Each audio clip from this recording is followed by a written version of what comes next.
minal jinnati wan nas. Shadaqallahul azim. Alhamdulillah, setelah kita sama-sama dengarkan tilawatil Quran yang disampaikan atau dibacakan oleh Ananda Muhammad Hamzah Al-Fatih, semoga Allah limpahkan rahmat bagi beliau yang membaca dan kepada kita yang sama-sama mendengarkan. Oke. Bapak Ibu, Ustadz Ustazah sekalian, insya Allah kita akan segera masuk ke agenda inti kita, yaitu penyampaian materi kajian ya, yang insya Allah akan disampaikan oleh Ustadz Heri Rusdi Effendi.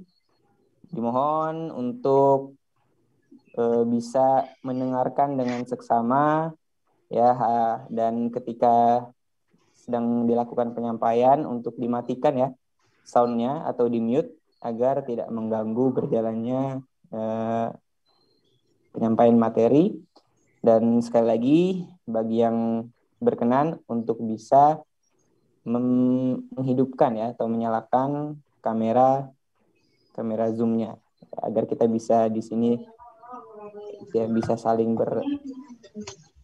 bertemu ya.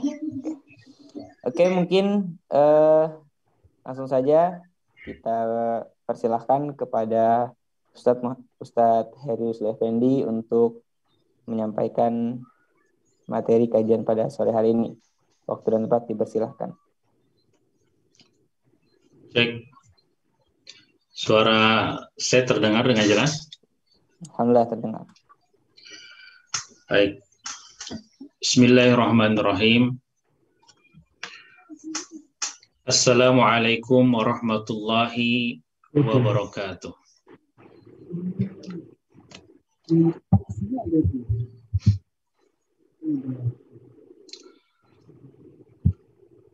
Innal hamdalillah nahmaduhu wa nasta'inuhu wa nastaghfiruh wa na'udzu billahi min shururi anfusina wa min sayyiati a'malina. May yahdihillahu fala mudhillalah wa may yudlil fala hadiyalah. Asyhadu an la ilaha illallah wahdahu la syarikalah wa asyhadu anna Muhammadan abduhu wa rasuluhu la nabiyya ba'dah. Allahumma salli ala sayyidina Muhammadin wa ala alihi wa ashabihi wa ansarihi wa junudihi wa man tabi'ahum bi ihsani ila yaumiddin, amma ba'd.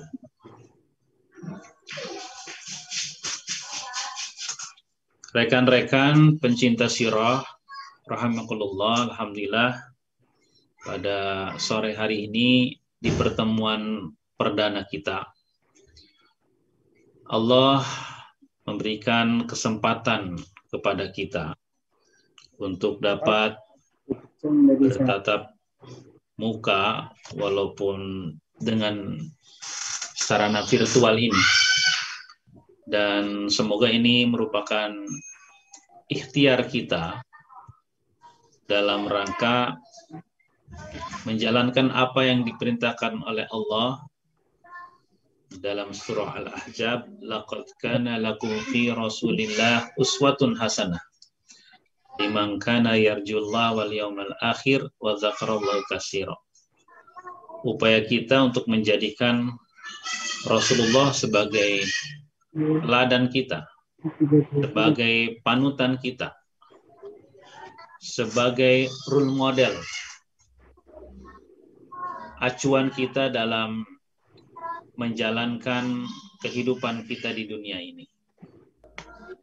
Dan tentunya saya ucapkan juga barakallah kepada semua peserta yang telah berhadir, karena dalam beberapa kali pertemuan ke depan kita akan coba mengoptimalkan Ramadan kita dengan cara-cara Rasulullah mengisi Ramadannya.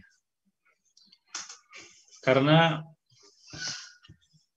kadangkala kita ini masuk di bulan Ramadan, tapi amalan-amalan kita disibukkan dengan sesuatu yang tidak sesuai dengan apa yang Rasulullah contohkan. Karena Ramadan ini datangnya setahun hanya satu kali. Dan tentunya saat kita bisa menikmati Ramadan, ini kesempatan berharga. Maka harusnya memang jangan pernah kita sia-siakan, jangan pernah kita biarkan Ramadan lewat begitu saja.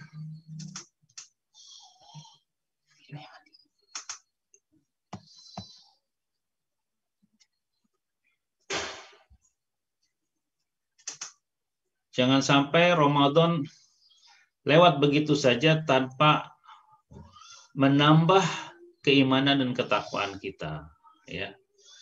Nah, makanya kita coba agar benar-benar Ramadan kita optimal dan tentunya lebih baik daripada Ramadan sebelumnya, ya. Kita akan coba telusuri, ya.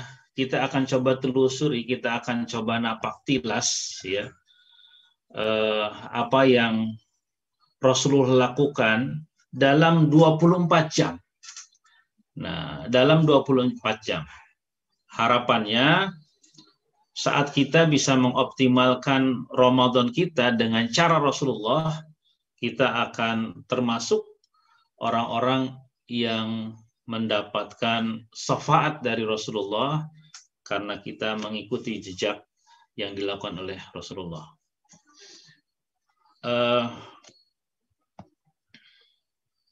Saya akan membagi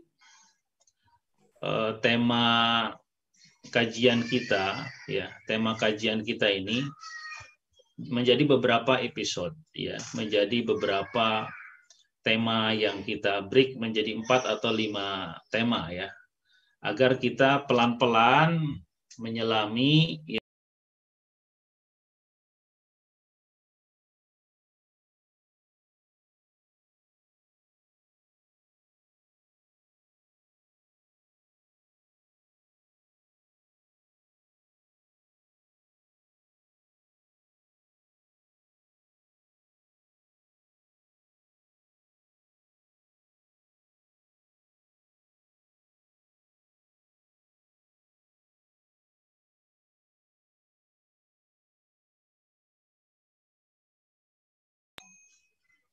oke. Ya, kita lanjutkan. Baik. Kita akan coba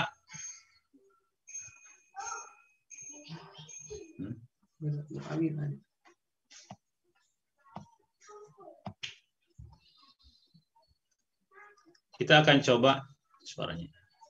Kita akan coba menelusuri jejak Rasulullah tahap demi tahap, ya. Apa ini kayaknya ada kendala sedikit dari jaringan, ya. Yang penting suara saya masih terdengar, insyaallah.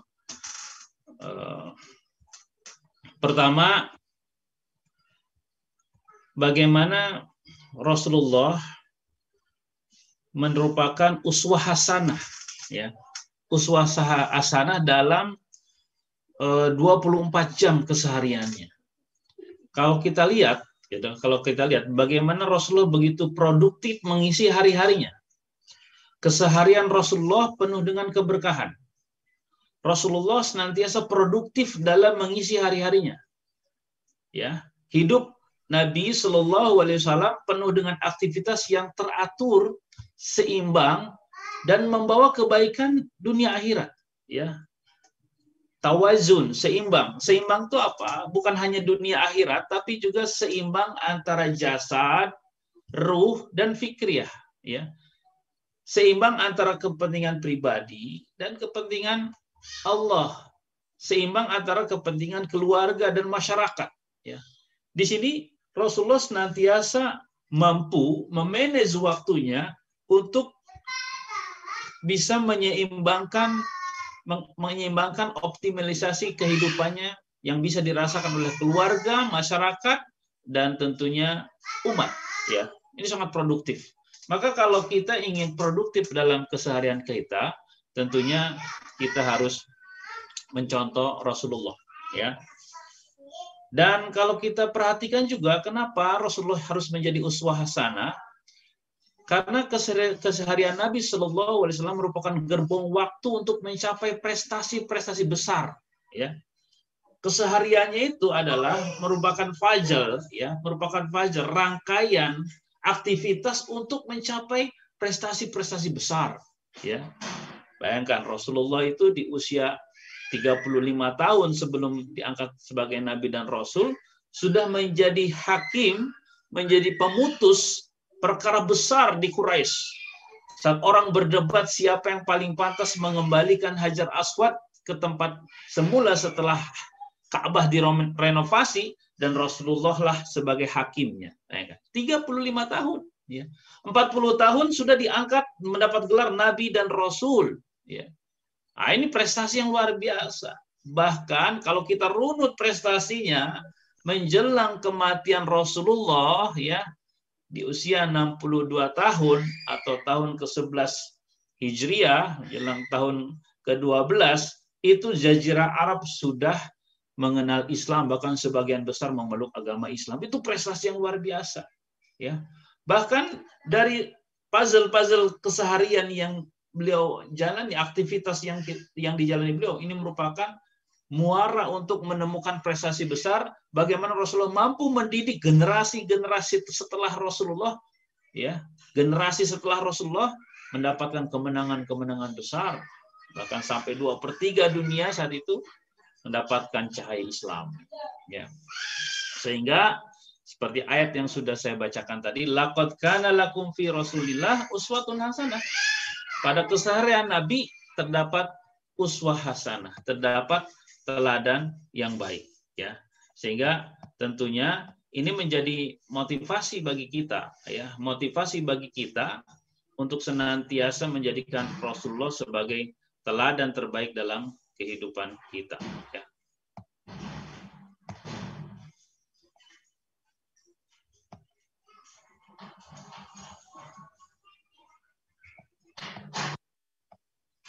Saya sebenarnya ingin menampilkan share screen, tapi sepertinya agak terkendala.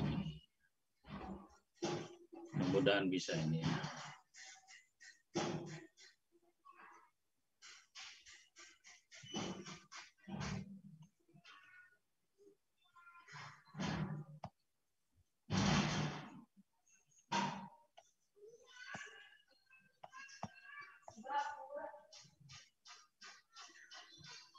Oh, sepertinya nggak bisa.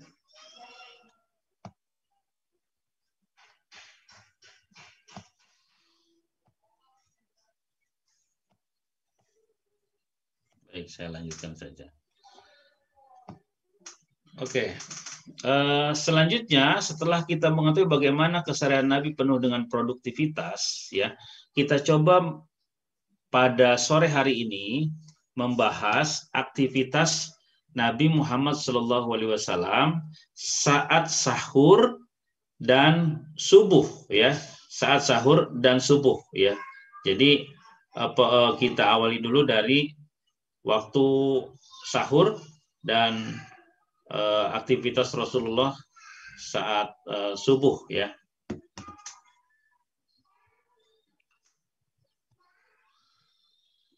Kita mulai dari bagaimana Rasulullah bangun dari tidur, ya, bangun dari tidur, ya. Bangun dari Rasulullah saat bangun tidur akan makan sahur, apa yang dilakukan, ya. Kita lihat dari Abu Hurairah radhiyallahu anhu, Nabi bersabda, ya, Nabi bersabda, setan membuat 3 ikatan di tengkuk leher bagian belakang salah seorang dari kalian ketika tidur. Di setiap ikatan setan akan mengatakan, malam masih panjang, tidurlah. Jika ia bangun lalu ia berzikir kepada Allah, lepaslah 1 ikatan. Kemudian jika dia berwudu, lepaslah lagi 1 ikatan. Kemudian jika dia mengerjakan salat, lepaslah ikatan terakhir. Di pagi hari dia akan bersemangat dan bergembira.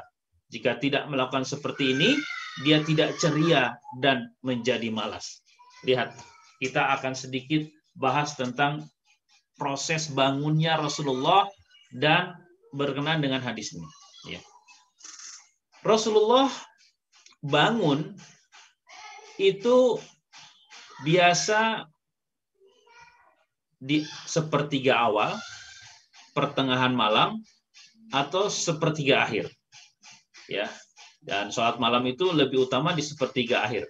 Lihat, saat kita berbicara tentang sepertiga akhir, sepertiga malam terakhir, itu kita bicara tentang bagaimana pembagian malam menjadi 3 bagian.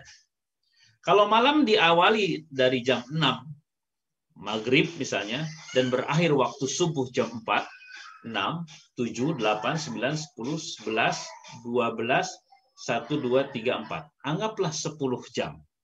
Anggap atau 9 atau 10 jam. Maka kalau 9 atau 10 jam kita bagi 3, maka setiap bagian menjadi 3 jam. Ya, berarti ada 3 jam di awal malam, 3 jam pertengahan malam, 3 jam di akhir malam. Ya, jadi berbicara sepertiga malam terakhir itu kita harus bagi dulu. Biar kita itu ketemu kapan sih yang pas bangun tidur kita untuk sholat itu? Ya.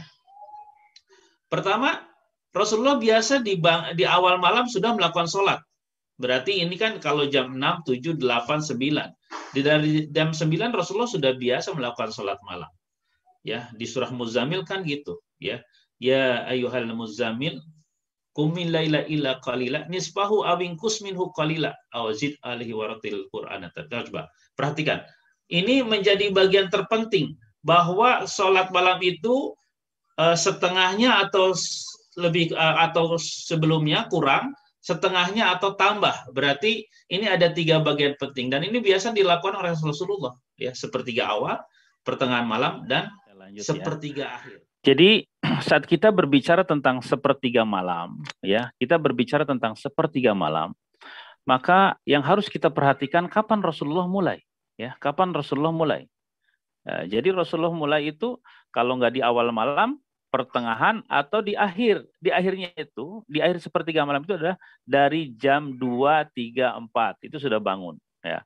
Maka ini juga merupakan hal yang harus kita lakukan di bulan Ramadan biar optimal. Ya, minimal kita ini jam 2 atau jam 3, ya, jam 2 atau jam 3 sudah bangun untuk kita mengisi malam-malam kita dengan ibadah. Ya.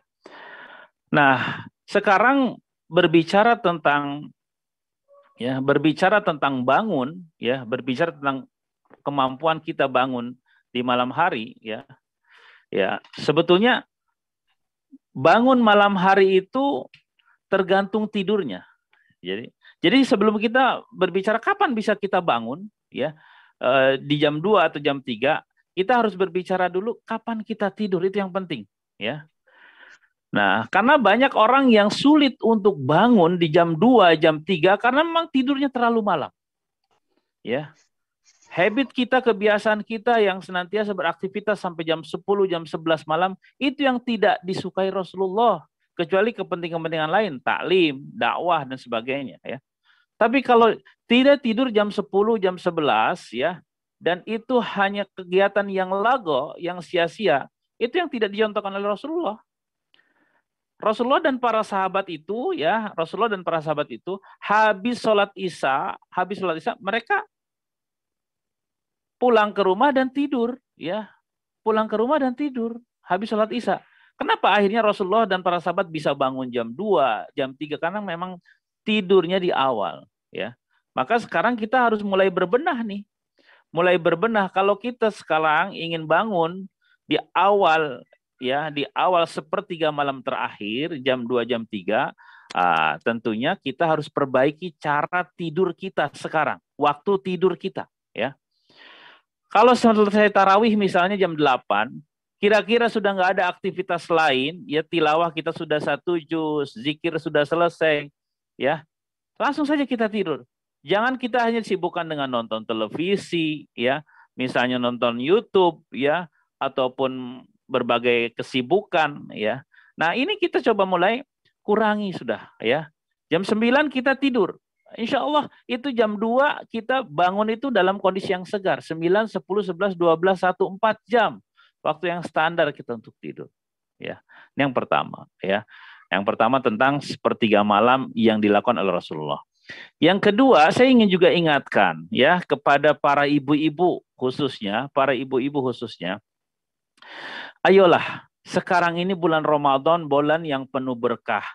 Jangan disia-siakan malam-malamnya hanya untuk menyiapkan masakan.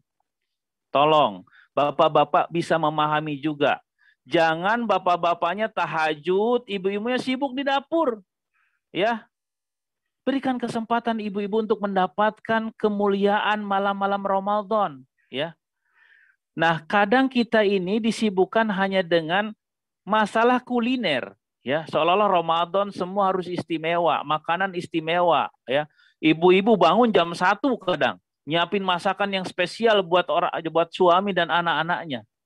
Ya, sampai nggak sempat qiyamul lail misalnya, sampai nggak sempat tilawah karena harus masak, bikin kue dan lain sebagainya. Ya, kalau itu semua bisa dibikin praktis, ya, misalnya dengan beli atau menyajikan makanan-makanan yang tidak harus membutuhkan waktu berjam-jam untuk mengolahnya, ayo lakukan itu, ya. Misalnya subuh, ya, sahur cukup dengan misalnya sayur sop, ya. Sop itu kan kalau saya lihat gitu, walaupun saya belum pernah nyoba, tapi saya lihat praktis gitu, sop gitu ya. Apa ada wortel, ada kol dan sebagainya, masukin, kasih air, kasih bumbu, selesai, ya. Daripada ini harus bakar ikan misalnya, nyiapin arangnya aja setengah jam gitu ya, dikipas-kipas sampai keringatan. Wah, ini habis waktu malam kita hanya untuk nyiapin kuliner, ya. Nah, kita ini harusnya Ramadan tuh konsentrasinya adalah di ibadah, bukan di masalah kuliner, makanan. Begitu juga saat-saat menjelang berbuka, ya, ibu-ibu disibukkan dengan segala persiapan buka puasanya, ya. Harusnya kita bisa mengoptimal untuk tilawah, ya, untuk menghafal Al-Qur'an. Jadi kalau bisa dibikin praktis dengan beli misalnya, ya, beli aja, ya. Tinggal tanggung jawab bapak yang nyiapin duitnya gitu ya. Ini tanggung jawab suami yang nyiapin duitnya gitu ya. Nah, ini ya, sehingga kita bisa optimal mengisi malam-malam kita di bulan Ramadan, ya. Lewat bulan Ramadan jangan sampai kita tidak mendapatkan, ya, kemuliaan-kemuliaan malam di bulan Ramadan. Jadi tadi dikatakan setan itu membuat 3 ikatan di tengkuk. 3 ikatan, ya. Tekuk itu 3 ikatan, ya. Jadi setan akan membisikkan ke telinga kita, malam masih panjang, tidurlah gitu ya. Jika dia bangun lalu berzikir, misalnya mengucapkan doa, Alhamdulillahilladzi ahyana ba'dama amatana wa ilaihi nusur, maka terlepas, ya. Jika langsung mengambil air wudhu juga terlepas. Jika sholat terlepas. Nah, kadang itu kan menjadi sebuah godaan, ya. Walaupun pasang alarm gitu ya, pasang di handphone, itu kadang rasa kantuk kita itu, ya, kita itu memaksa untuk mematikan alarm dan kita tidur lagi, ya. Jadi ini harus dilawan. Terlebih harus sebetulnya di bulan Ramadan kan setan-setan terbelenggu. Jadi nggak ada alasan tuh kita tuh diikat tekuk kita sama setan karena setan sudah dibelenggu, ya. Nggak ada punya kesempatan untuk menggoda kita, ya. Nah, bayangkan jika kita mampu, ya, sholat malam, bangun dan sholat malam, maka di pagi hari kita akan ceria, ya. Tapi kita kalau mepet-mepet subuh, maka biasanya di pagi hari kita suram, ya, wajah kita menjadi suram, ya. Selanjutnya setelah bangun, apa yang dilakukan oleh Rasulullah adalah tentunya melakukan qiyamul lail, tahajud, ya. Walaupun hanya 2 rakaat atau 4 rakaat, ya. Lalu bagaimana dengan kita yang sudah melakukan qiyamul lail ba'da isya, ya? Qiyamul lail ba'da isya. Kita kan sudah salat tarawih itu ya, salat tarawih, ya. Nah, ini boleh, ya, karena tarawih atau salat malam di bulan Ramadan itu tidak ada penjelasan, ya, batasan rakaatnya, ya. Enggak ada, ya. Batasan rakaatnya itu terserah. Jadi kita itu boleh melakukan sholat malam ya dengan berbagai jumlah hitungan ya. Rasulullah biasa 11 rakaat gitu. Terus di zaman Umar itu diselenggarakan 20 rakaat gitu ya. Juga pada sebagian sahabat-sahabat lain gitu berbeda-beda ya. Nggak ada masalah gitu, nggak ada masalah. Jadi silahkan saja ya, silahkan saja. Yang penting sholat tarawih ya. Jadi kalaupun kita sudah sholat tarawih ya, sudah melakukan sholat tarawih di masjid dan kita akan melanjutkan dengan di rumah, ya itu silahkan ya, silahkan. Yang penting gini ya, yang penting kalau sudah kita menutup dengan witir saat tarawih di masjid, jangan diulangi lagi witir setelah sholat malam kita gitu ya. Udah nggak witir lagi, witir kan ganjil gitu ya. Witir ganjil.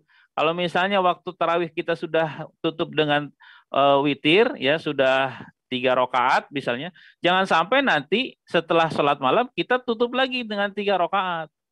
Witir itu hanya 1 kali, ya 1 kali ya. Tidak perlu mengulangi witir lagi. Tapi boleh kita melanjutkan qiyamul lail. Jangan, saya kan sudah witir, sudah ditutup. Witir kan penutup dari rangkaian sholat, jadi saya nggak sholat lagi. Tidak, silahkan, boleh tambah lagi sholatnya ya. Karena Rasulullah dalam hadis riwayat Bukhari mengatakan, Sholatul laili masna masna ya. Sholat malam itu 2 rakaat salam, 2 rakaat salam. Masna masna. Faida khasya ahadukumus subha salu rak'atan wahidatan tu'tiru lahu maqad shalah ya. Maka jika kalian takut waktu subuh, jika salah seorang di antara kalian takut waktu subuh, maka kerjakan 1 rakaat untuk witir ya.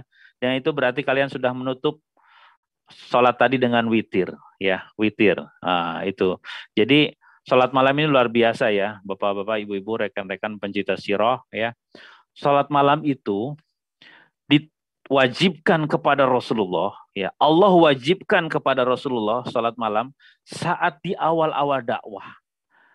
Ya, di awal-awal dakwah.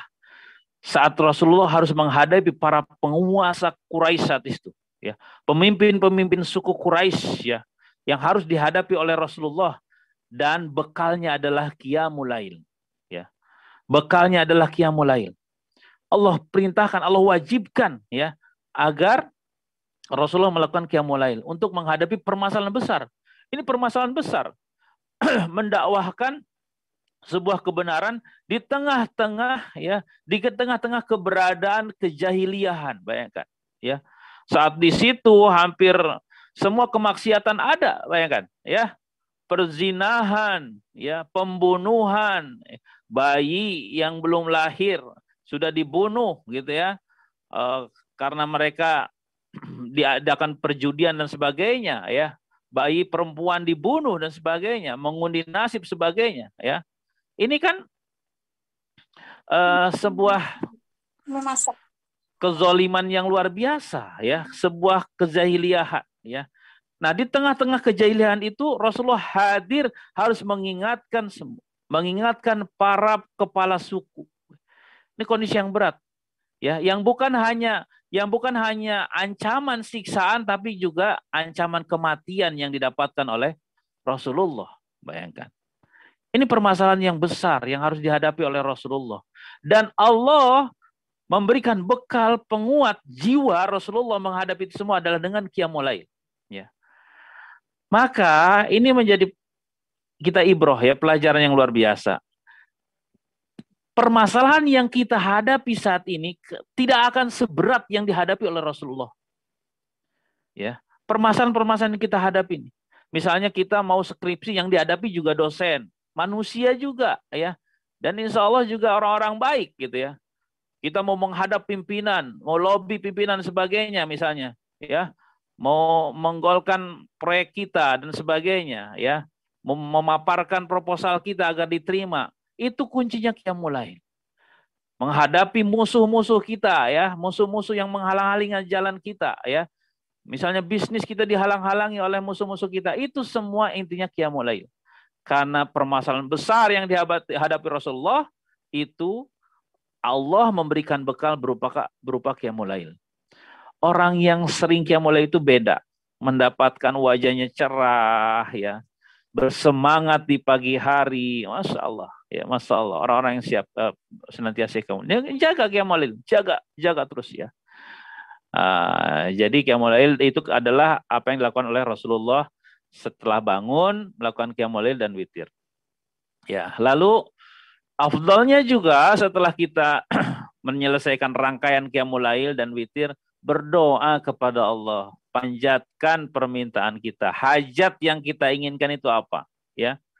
Karena waktu-waktu sepertiga malam, waktu-waktu sahur ini waktu terkabulnya doa, ya. Dalam hadis riwayat Bukhari, Rasulullah bersabda, Rob kita ya, tabaraka wa ta'ala turun ke langit ya dunia, turun ke langit dunia. Jadi Allah yang mendatangi manusia ya. Allah mendatangi manusia turun ke langit dunia ya. Ketika tersisa sepertiga malam terakhir. Jam berapa tadi sudah kita bahas, jam 2, 3, 4 ya. Rentang waktu itu jam 2, jam 3, jam 4, atau jam 1, jam 2, jam 3, jam 4 ya. Allah turun ke langit dunia di sepertiga malam terakhir. Lantas Allah berfirman, siapa saja yang berdoa kepadaku, kata Allah, maka akan aku kabulkan. Ini janji Allah, janji yang zat yang tak pernah ingkar janji. Kalau Allah sudah mengatakan siapa yang akan berdoa akan aku kabulkan, maka niscaya akan terkabul. Siapa saja yang berdoa kepadaku, maka aku akan kabulkan. Siapa yang meminta kepadaku, maka aku akan beri, kata Allah, ya. Diberi, ya. Apa yang kita inginkan, ya. Kan diberi, ya. Siapa yang meminta ampunan kepadaku, maka aku akan ampun, dibayangkan, ya.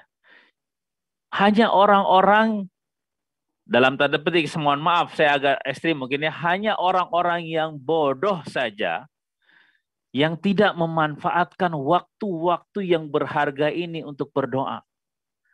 Berdoa dikabulkan, meminta diberi, ampunan diampunkan. Sebetulnya 3 hal ini cukup ya, cukup kalau kita berdoa dengan 3 hal ini ya.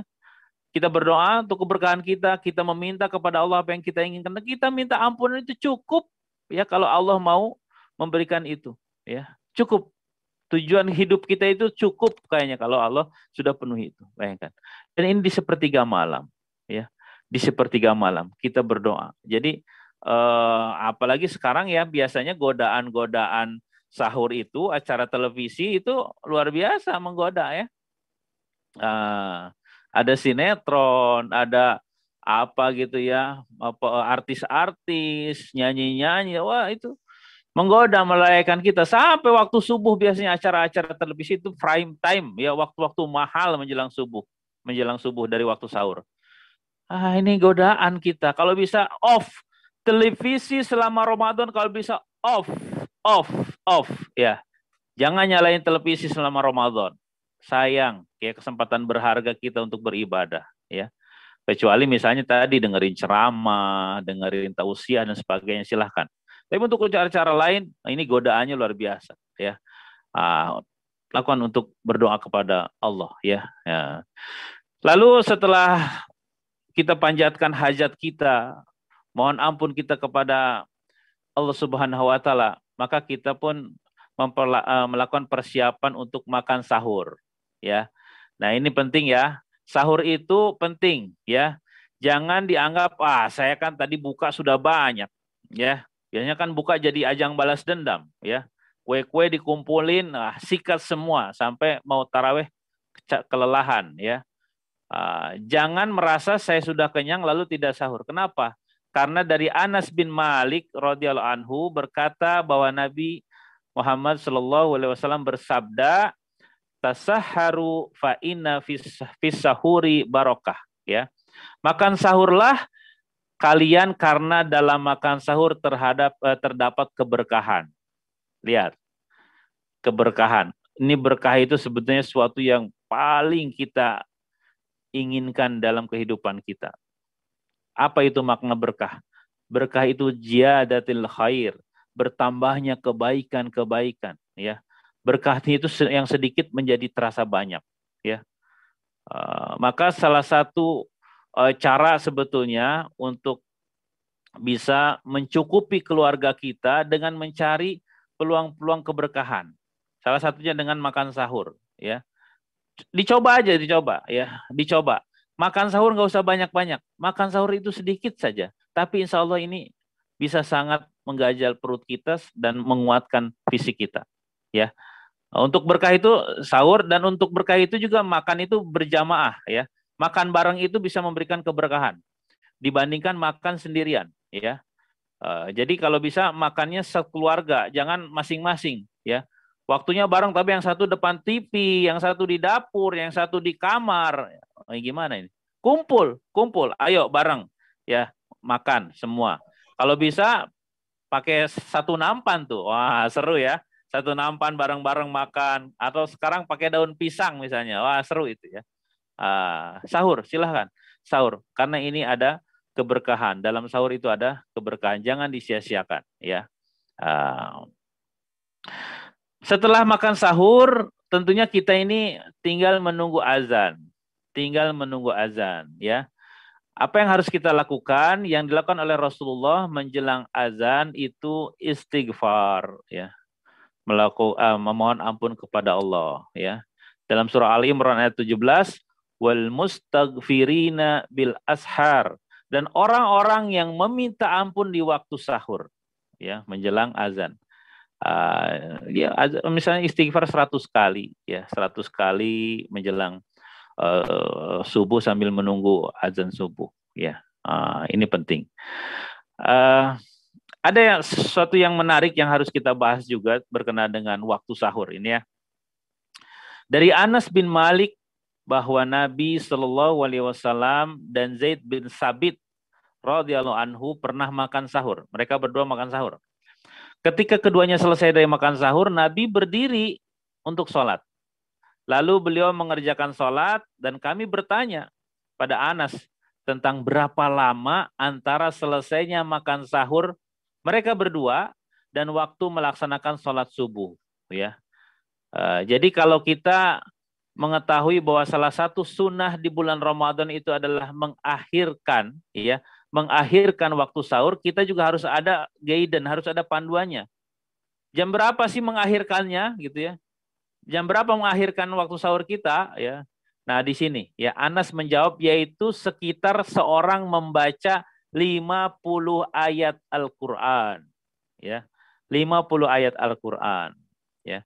Kalau saya kemarin coba gitu ya, coba ayat-ayat yang standar itu 50 ayat itu sekitar 15-20 menit, ya. 15-20 menit. Maka kita bisa ambil kesimpulan bahwa waktu sahurnya Rasulullah, ya, dan ke waktu azan itu sekitar 15 menit. Masih ada 15 menit untuk istighfar, untuk persiapan dan sebagainya, gitu ya. Jadi jangan juga gini, saat kita memahami mengakhirkan waktu sahur lalu dimepet-mepetin, ya. Jangan juga terlalu awal, jangan juga dimepetin, ya. Terlalu awal misalnya jam 11, 12 udah sahur karena malas bangun. Jadi dari sholat tarawih begadang jam 12 langsung sahur, ya. Tapi jangan juga dimepet-mepetin karena riskan, ya. Riskan kita mepet-mepet sahur itu, ya. Ya, walaupun batas sahur itu kalau di dalam surat Al-Baqarah memang disebutkan wa kulu wasrabu hatta yatabayyana lakumul khaytul abyadu minal khaytil aswad minal fajri summa atimmu siyama ilal lail, ya. Dan makan minumlah sehingga terang bagimu benang putih dan benang, maksudnya benang putih dan benang hitam itu pergantian antara malam dan siang, yaitu fajar. Kemudian sempurnakanlah puasa itu sampai datang malam, ya, sampai maghrib, ya. Memang batasannya itu seperti itu, tapi jangan juga kita terlalu mepet, ya, ya. Sebetulnya aktivitas berhentinya sahur itu ya waktu fajar, waktu sholat subuh. Tapi kalau di Indonesia ulama itu beristihad, ya, beristihad dengan kehati-hatian. Yaitu di Indonesia ada namanya waktu imsak. Imsak itu tahan gitu ya. Nah, waktu imsak itu sebenarnya ulama kehati-hatian. Bagus itu. Paling tidak kita sudah tahu, oh ini waktu imsak. Kalau bisa waktu imsak tuh kita sudah beres makan. Paling tinggal camilan gitu ya. Camilannya bukan nasi padang tentunya ya, camilan apa gitu, yang ringan-ringan. Tapi makannya sudah beres harusnya pas waktu imsak ya. Jangan waktu imsak baru mulai sahur, itu juga nanti mepet ya. Jadi memang waktu sahur itu berakhirnya waktu azan, tapi kita harus prepare, harus ada persiapan, harus ada jeda ya, sehingga kita masih bisa tadi beristighfar ya, berdoa di waktu-waktu mustajab ya. Nah, bagaimana dengan sebuah dalil ya dari hadis riwayat Bukhari ya, sesungguhnya Bilal mengumandangkan azan di malam hari. Nah, yang dimaksud dengan Bilal azan itu bukan azan subuh di sini ya. Tetaplah kalian makan dan minum sampai Ibnu Ummi Maktum mengumandangkan azan ya. Jadi yang dimaksud azannya Bilal itu azan di malam hari, membangunkan orang untuk qiyamul lail ya. Nah, azan subuhnya itu azan Ibnu Ummi Maktum. Ya, yang nggak boleh makan itu setelah azannya Ibnu Ummi Maktum ya. Maka di sini sungguh Bilal mengumandangkan azan di malam hari, tetaplah kalian makan dan minum sampai Ibnu Ummi Maktum mengumandangkan azan ya. Sehingga sebetulnya ya tadi tidak ada perselisihan, kan ada ini, ada dari Imam Nawawi ya menyebutkan, kami katakan bahwa jika fajar terbit sedangkan makanan masih di dalam mulut ya, maka hendaklah dimuntahkan, Imam Nawawi ya, dimuntahkan dan ia boleh teruskan puasanya. Jika ia tetap menelannya padahal ia yakin telah masuk fajar, maka batalah puasanya ya. Batalah puasanya ya. Jadi ini ada juga kan dalil yang mengatakan kalau sedang makan lalu azan diselesaikan. Nah, itu sebenarnya yang diselesaikan tuh pada azannya Bilal ya, bukan azannya Ibnu Ummi Maktum ya. Tapi kalau menurut Imam Nawawi, kalau azan subuhnya, azan Ibnu Ummi Maktum dan makanan masih itu dimuntahkan ya, dimuntahkan ya. Imam Nawawi seperti itu ya. Jadi ini sebenarnya clear ya masalah ini. Jadi azan subuh itu harus sudah off, kita nggak ada lagi makanan di mulut. Makanya imsak itu harus sudah menjadi prepare, persiapan kita untuk menghadapi waktu subuh. Selanjutnya pembahasan masalah sahur ini juga bagi yang ada kondisi-kondisi bagi suami istri berada dalam keadaan junub ya, berada dalam keadaan junub. Bagi orang yang berada dalam keadaan junub maka segera mandi wajib, dan masih dibolehkan masuk waktu subuh dalam keadaan junub dan tetap berpuasa, boleh ya. Termasuk juga masih boleh waktu subuh dalam keadaan belum suci haid ya. Misalnya ibu-ibu nih ya, haid gitu ya. Nah, ternyata malamnya tuh udah bersih ya, dicek udah bersih. Nah, nggak sempat mandi, sudah azan berkumandang ya. Nah, kadang ada pemahaman, oh kan saya belum sempat mandi, berarti saya nggak boleh puasa. Tidak, bersihnya kan sudah. Setelah bersih itu udah wajib berpuasa ya. Maka walaupun mandinya itu setelah azan subuh itu masih sah puasanya ya. Ini dalilnya dari istri tercinta Nabi ya. Aisyah radhiyallahu anha berkata, "Qad kana Rasulullah sallallahu alaihi wasallam yudrikumul fajru fi Ramadhana wa huwa junub min ghairi hulumin fayagtasilu wa yasum." Ya, Rasulullah Shallallahu alaihi wasallam pernah menjumpai waktu fajar, berarti subuh, di bulan Ramadan dalam keadaan junub, bukan karena mimpi basah. Kemudian beliau Sallallahu alaihi wasallam mandi dan tetap berpuasa. Hadis riwayat Muslim nomor 1109 ya. Dan hadis ini juga diperkuat di surah Al-Baqarah ayat 187.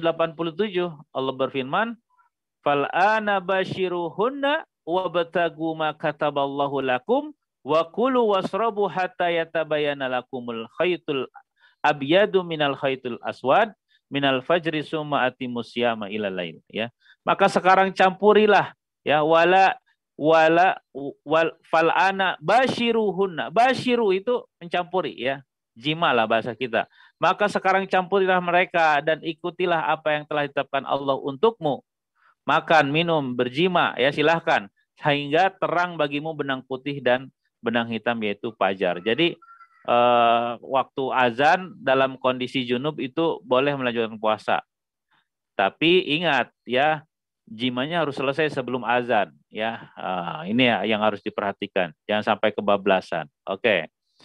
Hal yang juga kita perhatikan setelah Rasulullah sahur tentunya adalah berdoa, ya, berdoa, ya, menjelang azan. Lalu kalau azan berkumandang tentunya menjawab azan, ya. Dari Umar bin Khattab radhiyallahu anhu bahwa Nabi sallallahu alaihi wasallam bersabda, apabila muazin mengucapkan Allahu Akbar, maka kalian ucapkan Allahu Akbar, Allahu Akbar. Kemudian jika muazin mengucapkan asyhadu alla ilaha illallah, ucapkan terus, ya, selanjutnya sampai jawaban azan sampai berakhir. Insyaallah kita sudah memahaminya, ya. Nah, setelah menjawab azan juga disunahkan pula membaca sholawat, ya, setelah azan dan membaca doa setelah azan, ya. Dan mandi atau berwudu, ya, berwudu, ya. Kemudian biasa Nabi sallallahu alaihi wasallam mandi jika ada hajat untuk mandi atau berwudu jika ada hajat untuk berwudu. Kadang Nabi sallallahu alaihi wasallam bangun dan langsung sholat tanpa berwudu. Ya, tapi ini kekhususan Nabi. Jadi Nabi itu saat ditanya oleh berdiskusi dengan Ibunda Aisyah, sabda Rasulullah, wahai Aisyah, jadi kenapa Rasulullah itu bangun tidur langsung sholat? Kata Rasulullah, wahai Aisyah, kedua mataku tidur, namun hatiku tidaklah tidur. Ini kekhususan Rasulullah. Kalau kita bangun tidur tentunya harus wudu, ya. Nah, ada beberapa hal yang harus kita lakukan setelah bangun tidur. Apabila kalian bangun tidur, maka bersihkan bagian dalam hidung 3 kali karena setan bermalam di rongga hidung. Nah, lihat. Di sini, ya. Di sini itu kalau kita berwudu, tarik airnya itu sampai terasa, ya, terasa masuk tuh. Kayak mungkin Bapak Ibu ada yang pernah antigen, rapid antigen atau swab, ya, PCR, ya. Itu kan ditusuk tuh sampai situ. Nah, itu kalau bisa saat kita narik air waktu wudu, tarik air itu sampai terasa. Mungkin agak menyengat memang, agak menyengat itu, ya. Tapi itu ada setan yang bersemayam di situ, ya, kata Rasulullah. Jadi kalau kita tidur tuh setan ikut tidur di situ bersemayam. Nah, itu bisa diusir dengan air wudu, ya, air wudu, ya. Selanjutnya dari Abu Hurairah, apabila kalian bangun tidur maka janganlah dia mencelupkan tangannya ke dalam wadah sebelum dia mencucinya 3 kali karena dia tidak mengetahui di mana tangannya semalam berada. Ini, ya. Misalnya kita bangun tidur mau ngambil air wudu, jangan langsung celupkan tangan kita itu ke wadah, ya. Tapi dibasuh dulu tangan kita. Maksudnya airnya itu dituangkan ke tangan kita. Dialirkan ke tangan kita 3 kali, baru kita ngambil air wudu wadah tersebut. Karena kita nggak tahu sewaktu tidur itu tangan kita berada di mana. Ya. Ini hadis dari Abu Hurairah. Ya. Maka jika sudah wudu, maka menjelang sholat subuh, ini penting juga, yaitu sholat fajar. Sholat fajar itu merupakan sholat rawatib juga, ya, dilakukan 2 rakaat sebelum subuh, ya. Dahulu Nabi Sallallahu Alaihi Wasallam sholat 2 rakaat ringan antara azan dan iqamah sholat subuh. Ringan, apa itu yang dimaksud ringan? Nabi meringankan 2 rakaat sholat subuh, sholat sunnah subuh sebelum sholat fardu subuh sampai aku bertanya, apakah beliau membaca surah Al-Fatihah? Saking ringannya, ya. Dari Abu Hurairah bahwa Rasulullah SAW biasa membaca dalam 2 rakaat sholat sunnah fajar yaitu Qul ya ayyuhal kafirun, Qul huwallahu ahad. Nah, ini yang biasa dilakukan oleh Rasulullah, ya. Apa saja keutamaan ya, keutamaan sholat fajar, sunnah fajar? Nabi bersabda, raqatal fajri khairum minad dunya wa ma fiha. Ya. 2 rakaat sholat sunnah subuh fajar lebih baik daripada dunia dan seluruh isinya. Bayangkan. Ini kalau kita masih merasa miskin, keterlaluan dengan hadis ini. Ya. Bayangkan. Yang ada di dunia, ya, yang ada di dunia dan isinya itu milik kita saat kita melaksanakan 2 rakaat sholat sunnah subuh fajar, ya. Jadi setelah sholat itu langsung kita menjadi orang kaya tuh, ya, karena dunia dan isinya milik kita, ya. Berkata Ibnu Qayyim, ketika safar perjalanan, Nabi Shallallahu Alaihi Wasallam tetap rutin dan teratur mengerjakan sholat sunnah fajar dan sholat witir melebihi sholat-sholat sunnah yang lain. Ya, kadang saat safar itu rawatib enggak, ya. Tapi kalau rawatibnya sholat sunnah fajar dan juga witir merupakan ini ibadah sunnah, ya, tetap dilaksanakan. Ya, padahal safar itu ada keringanan, ya, baik bagi orang yang berpuasa ada keringanan. Sholat Jumat aja boleh kita melakukannya dengan sholat zuhur saat menjadi kita safar, ya. Lalu setelah persiapan menuju masjid tentunya, jadi sholat sunnah fajar itu dilakukan di rumah, ya. Setelah azan, sholat 2 rakaat sholat fajar di rumah. Lalu sebelum berangkat siap-siap ke masjid, biasanya Rasulullah itu berbincang-bincang dengan istri beliau, ya. Dari Aisyah, bahwa jika Nabi telah mengerjakan sholat sunnah fajar, sedang aku sudah bangun, beliau akan berbicara denganku. Jika tidak demikian, beliau akan berbaring sehingga iqamah dikumandangkan. Nah, ini penting, ya, penting bagi kita suami istri memulai hari dengan sapaan penuh kasih sayang terhadap istri. Ya, makanya masa-masa corona ini ada satu rumus yang harus kita lakukan sebagai suami kepada istri, ya. Be happy early morning, ya. Buat istri itu happy sejak pagi hari. Kalau istri-istri kita, maksudnya istri Ana sama istri Antum, ya, maksudnya gitu. Kalau istri-istri kita itu dibikin happy sejak pagi hari, itu kesananya moodnya akan positif. Tapi kalau pagi-pagi sahur, masak, belepotan, marah sana sini, wah itu bad mood. Itu bisa sampai sore nggak selesai moodnya, ya. Nah, jadi bikin happy, bikin senang dengan bercanda, disapa. Umi kok malam ini kelihatan lebih cantik gitu. Subuh ini kok kayaknya beda ini. Habis qiyamul lail karena aura positifnya kelihatan nih. Makin bercahaya nih. Padahal lagi lihat handphone, jadi cahayanya mantul, ya. Kok kelihatan bercahaya nih, makin cantik. Abi kayaknya makin sayang aja sama. Itu kata-kata seperti itu luar biasa, ya. Walaupun berulang-ulang kita katakan kepada istri kita pasti tetap merindukan kata-kata tersebut, ya. Jangan sampai ada orang lain yang mengucapkan kata-kata itu sama istri kita, ya. Karena kita nggak pernah mengucapkan, hati-hati, ya. Jadi dirayu, ya, disanjung, dipuji istri itu sejak pagi hari, ya. Itu pahala, ngombalin istri itu pahala, ya. Yang dosa itu ngombalin istri orang lain, itu dosa, ya. Bikin happy, bikin moodnya itu positif, ya. Di pagi hari, sejak pagi hari, ya. Lalu setelah itu Rasulullah menuju ke masjid, berdoa keluar rumah tentunya, berdoa masuk masjid, insya Allah kita juga sudah hafal semua, ya. Dan melakukan sholat, ya, melakukan sholat. Ya, ya, ini penting, sholat penting.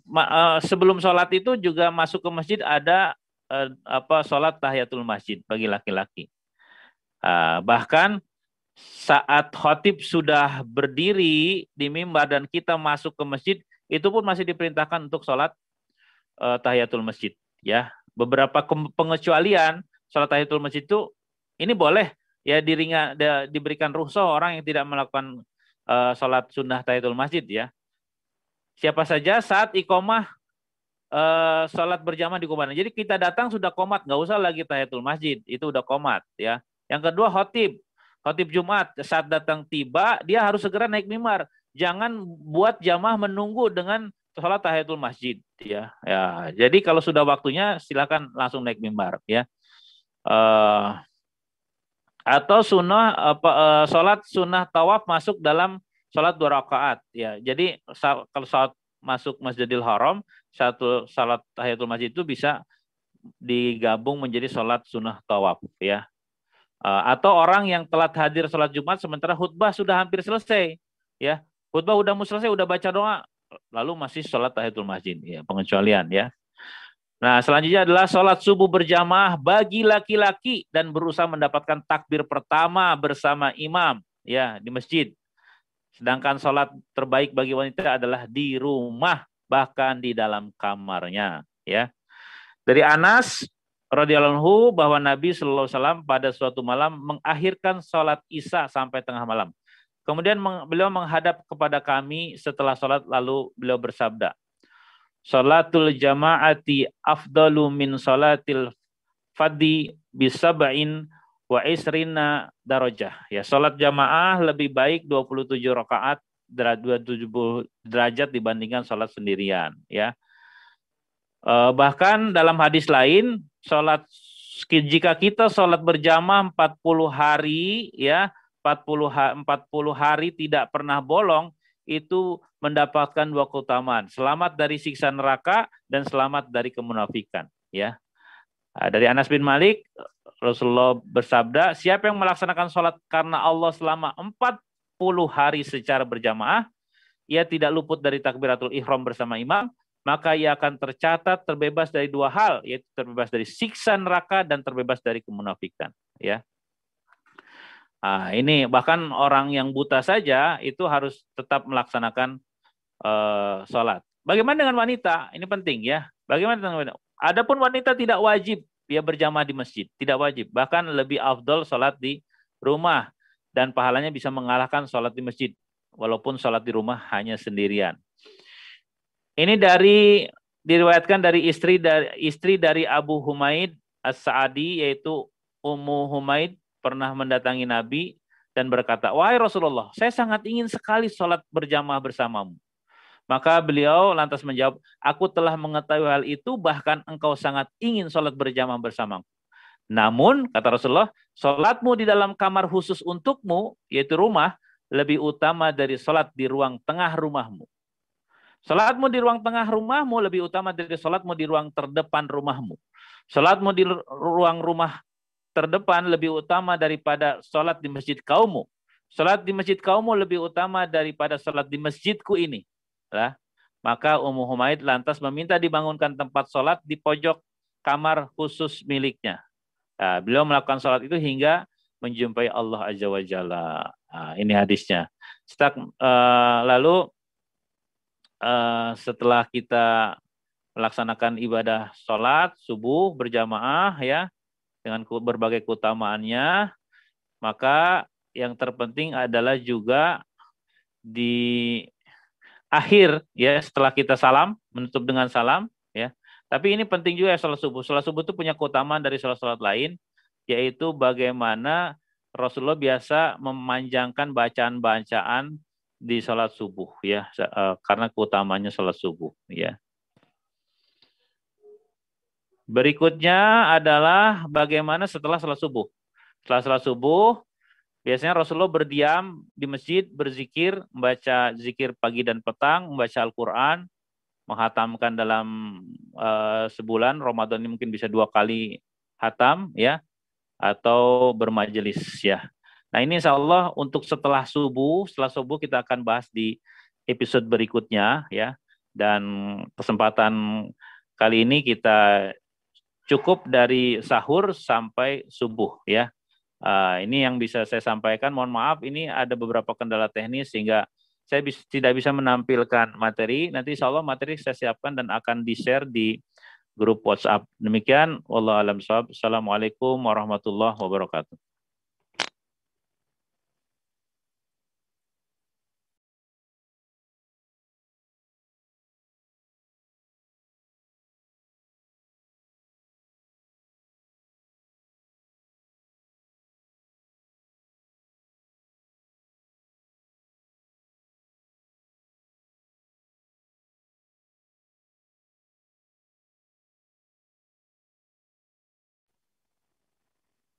Ya, alhamdulillah telah kita sama-sama dengarkan tadi materi ya yang telah disampaikan oleh Ustadz Heri Rusdi Effendi. Alhamdulillah ya begitu mencerahkan. Apalagi kalau misalnya memang kita mendengarkan dengan seksama, dari situ kita pasti akan bisa mengambil banyak sekali hikmah ya atau pelajaran yang nantinya akan dapat kita praktekkan di kehidupan kita sehari-hari. Oke.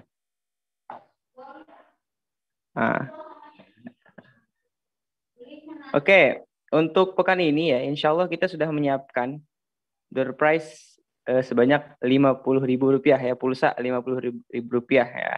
Ini akan kita berikan kepada siapa yang bisa bertanya ya, bertanya terkait materi tadi yang sudah disampaikan.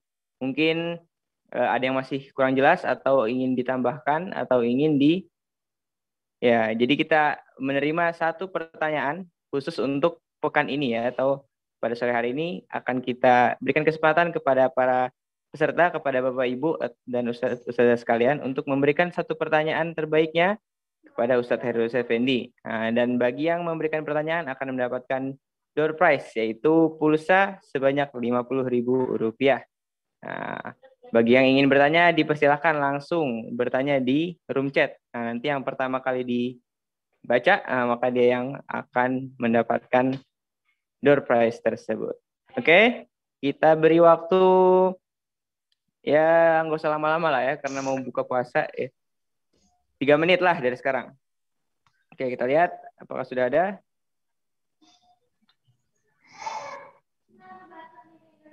Oh, belum ada. Masih kita tunggu.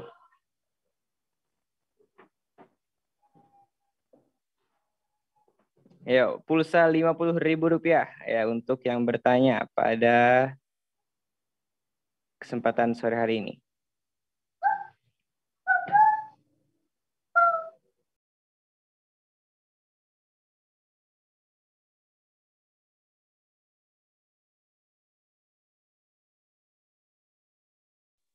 Belum ada sampai saat ini? Masih ditunggu. Untuk yang ingin bertanya, pertanyaan terbaik yang mungkin sudah disiapkan ya dari awal. Mungkin ada yang ingin diperdalam terkait materinya, entah itu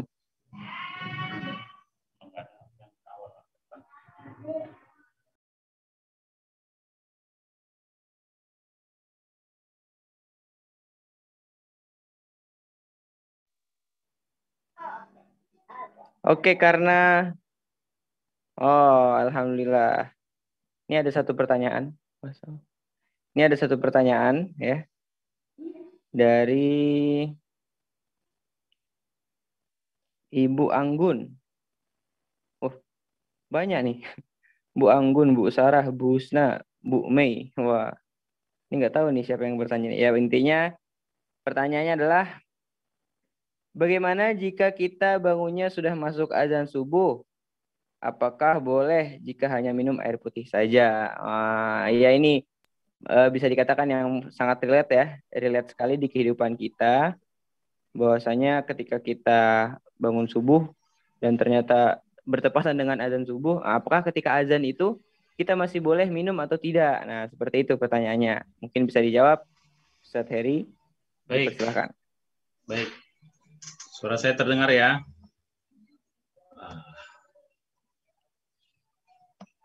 Baik, untuk pertanyaan Bu Anggun ya, berkenaan dengan waktu azan subuh berkumandang, apakah boleh makan dan minum?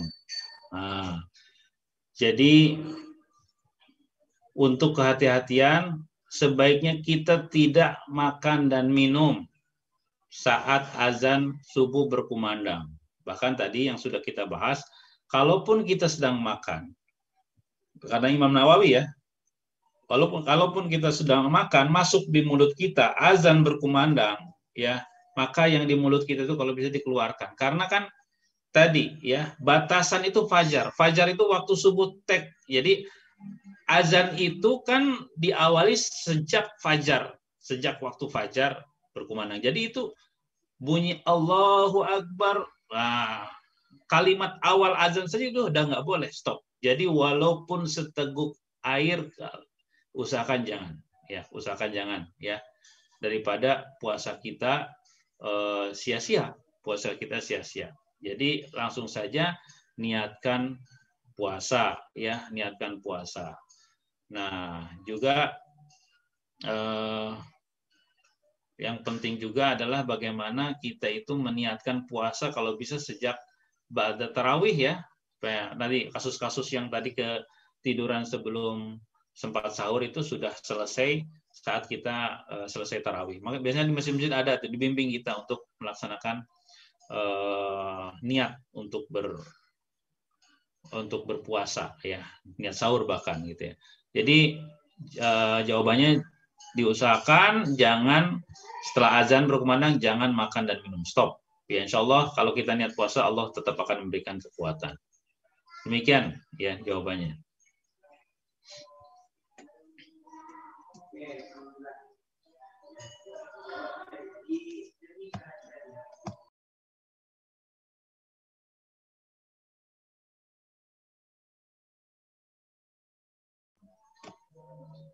Oh ya.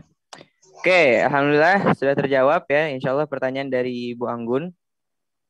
Jadi demi kehati-hatian untuk ketika azan lebih baik tidak mengkonsumsi apapun ya, entah itu minum ataupun makan karena telah masuk waktu fajar.